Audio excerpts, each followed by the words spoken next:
Hello friends, రీసెంట్గా కల్కి movie release అయ్యి సూపర్గా హిట్ అయింది. బట్ ఈ మూవీలో నేను అబ్జర్వ్ చేసిన 12 హిడెన్ డీటెయిల్స్ ఉన్నాయి. అవి ఈ వీడియోలో మీకు చెప్తాను.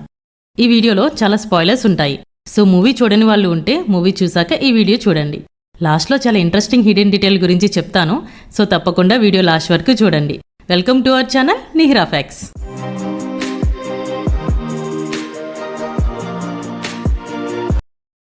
సైంటిస్ట్ బనీ, కమాండర్ మానస్ అండ్ ఇంకో సైంటిస్ట్ యాస్కిన్ని కలిసే ముందు ఒక బిల్డింగ్లోకి ఎంటర్ అయ్యి స్టేర్స్ ఎక్కుతున్నప్పుడు వాల్ మీద కొన్ని స్కెల్టన్స్ని చూస్తారు. దాని మీనింగ్ ఏంటని ఆలోచించారా? ఆ స్కెల్టన్స్లో స్టార్టింగ్ చింపాంజీ స్కెల్టన్లా ఉండి లాస్ట్కి మనిషి స్కెల్టన్లా ఉంటుంది. సో మీనింగ్ మనిషి చింపాంజీ నుండి ఎవాల్వ్ అయ్యాడు అని చెప్తూ లాస్ట్ స్కెల్టన్ తర్వాతే యాష్కిన్ ఛాంబర్ ఉంటుంది. సో హ్యూమన్ నెక్స్ట్ ఫామ్ యాష్కిన్ అని కన్వే చేస్తారు. అందుకే యాష్కిన్ కూడా హ్యూమన్ వీక్గా ఉంటారు. సో అలాంటి వీక్నెస్ లేకుండా చేస్తానంటాడు. మూవీలో కెమియో రోల్ చేస్తున్న దుల్కర్ సల్మాన్ హ్యాండ్ మీద ఉన్న సింబల్సే ప్రభాస్ హ్యాండ్ మీద కూడా ఉంటాయి. తనని పెంచిన గుర్తుగా ప్రభాస్ అలాంటి టాటూని వేయించుకుంటాడు. అండ్ దుల్కర్ ప్రభాస్ని చీట్ చేసినట్టే శంబలాకి వెళ్ళడానికి ప్రభాస్ కూడా తనని నమ్మిన ఒక రెబల్ని చీట్ చేస్తాడు. పురాణాల్లో కల్కి తల్లి పేరు సుమతి. సో దానికి దగ్గరగా ఉండే నేమ్లా సమైటి అని దీపిక పదుకునే రోల్కి నేమ్ పెట్టారు. దీపిక కాంప్లెక్స్లో వర్క్ చేస్తూ ఉంటుంది. బట్ స్టిల్ యాపిల్ దొంగతనం చేస్తాది. దాని రీజన్ ఏంటో తెలుసా? అండ్ ఆ టైంలోనే ఎందుకు దొంగతనం చేస్తాదో తెలుసా? ఆ టైంకి సమైటికి 5th మంత్. సమైటికి ఇచ్చే ఫుడ్ న్యూట్రిషియస్గా ఉండదు. సో తన కడుపులో ఉన్న బిడ్డకి మంచి ఫుడ్ ఇవ్వాలని యాపిల్ని దొంగతనం చేస్తాది. మూవీలో చాలా అడ్వాన్స్డ్ టెక్నాలజీస్ని చూపిస్తారు. అందులో మెయిన్గా కమాండర్ మానస్ కంట్రోల్ చేసే ఒక పెద్ద పులిలాంటి జంతువు ఉంటుంది. అది అసలు ఎప్పుడో 10,000 years ముందు అంతరించిపోయిన సెబర్ టూత్ క్యాట్ అది. అలాంటి అంతరించిపోయిన జంతువునే మళ్లీ క్రియేట్ చేయడమే కాకుండా ఈ కాలంలో డెవలప్ అవుతున్న బ్రెయిన్ చిప్ లాంటి దానితో సెబర్ టూత్ని ఈజీగా కంట్రోల్ చేస్తాడు. ప్రభాస్ అండ్ దిశా పటాని కాంప్లెక్స్లోకి ఎంటర్ అయ్యాక ఒక చోట వర్క్ చేస్తూ ఉంటారు. ఆ ప్లేస్లో వాటర్ ఫ్లో అవుతూ ఒక హాట్గా ఉన్న ప్లేస్లో పడుతూ ఉంటుంది. అది యాక్చువల్గా న్యూక్లియర్ రియాక్టర్ని కూల్ చేయడానికి యూజ్ చేసే water. And Disha Patani nuclear reactor వేస్ట్ని రిమూవ్ చేస్తూ ఉంటుంది. చూసారా, ఫ్యూచర్లో న్యూక్లియర్ ఎనర్జీ చాలా ఎక్కువగా యూజ్ అవుతుంది అని డైరెక్టర్ దాన్ని చూపించారు. అశ్వత్థామ ఫస్ట్ కనిపించినప్పుడు రోబోట్ షూట్ చేస్తే బాడీకి ఇంజ్యూరీ అవుతుంది. బట్ కొన్ని సీన్స్ తర్వాత చాలామంది రైడర్స్ అశ్వత్థామని షూట్ చేసినా ఏం ప్రాబ్లం అవ్వదు. ఇది ఎందుకో తెలుసా? రోబోట్ని ఓడించిన తర్వాత అశ్వత్థామకి తన మనీ దొరుకుతుంది. దీనివల్లే అశ్వత్థామకి పోయిన తన పవర్స్ మళ్ళీ వస్తాయి.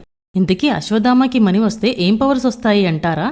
ఆ మనీ ఉంటే అశ్వత్థామని ఓడించడం చాలా కష్టం. అది ఎందుకంటే ఆ మనీ ఉన్నంతసేపు అశ్వత్థామకి ఆకలి వేయదు, దాహం వేయదు, అండ్ దెబ్బలు తగిలినా హీల్ అవుతాయి. సో అందుకే మనీ వచ్చాక అశ్వత్థామకి ఉన్న గాయాలు హీల్ అవుతాయి. అండ్ సుమతిని సేవ్ చేయడానికి కూడా చాలా మందితో ఆపకుండా ఫైట్ చేస్తాడు.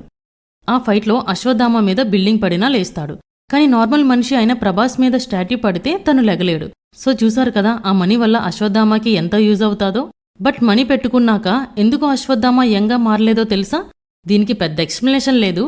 అలా చేయాలి అంటే అమితాబ్ గారు ఉన్న ప్రతి సీన్లో VFX ఉండాలి. సో బడ్జెట్ ఎక్కువ అవుతుంది అని అలా చేసి ఉంటారు, అంతే. సుమతి కాంప్లెక్స్ నుండి బయటికి వచ్చే టైంలో ఫైర్ని చూస్తుంది.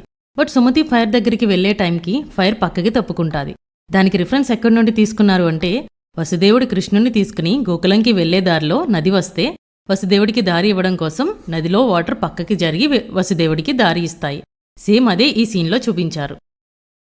ఇది ఒక మేజర్ స్పాయిలర్. సో మూవీ చూడని వాళ్ళు ఈ పాయింట్ని స్కిప్ చేస్తే మంచిది. అసలు ప్రభాస్ కర్ణ రోల్ చేస్తున్నాడు అని ఇంటర్వెల్ సీన్లో చెప్పారు. అది ఎలాగో ఇప్పుడు చెప్తాను. కర్ణుడు చనిపోయే ముందు తన రథచక్రాన్ని భూమి నుండి లేపడానికి ట్రై చేస్తాడు. అండ్ సిమిలర్గానే ఇంటర్వెల్ ముందు కూడా ఒక చక్రం కింద పడితే దాన్ని పట్టుకుని ప్రభాస్ ఆపుతాడు. బట్ మనకి డౌట్ రాకుండా విష్ణుమూర్తిని చూపిస్తారు.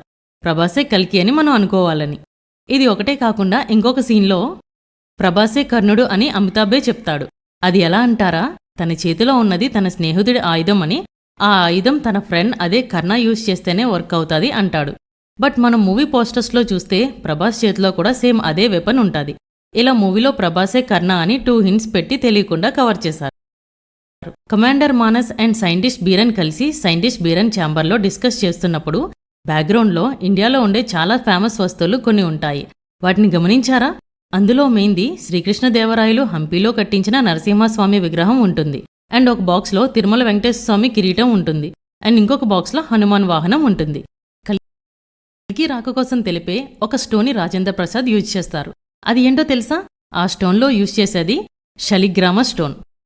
విష్ణుమూర్తి శలిగ్రామ స్టోన్లో ఉంటారు అని కొందరు నమ్మకం. సో ఏ ప్రెగ్నెంట్ ఉమెన్ దగ్గర శలిగ్రామ స్టోన్ గ్లో అవుతుందో ఆ ప్రెగ్నెంట్ ఉమెన్ దగ్గర కల్కి పుడతాడు అని నమ్ముతారు. అలా స్టోన్తో చెక్ చేస్తారు. ఇది ఫ్రెండ్స్ ఈరోజు వీడియో. నేను అబ్జర్వ్ చేసినవి నచ్చితే తప్పకుండా లైక్ చేసి వీడియోని షేర్ చేయండి అండ్ ఛానల్ని సబ్స్క్రైబ్ చేయండి ఫ్రెండ్స్.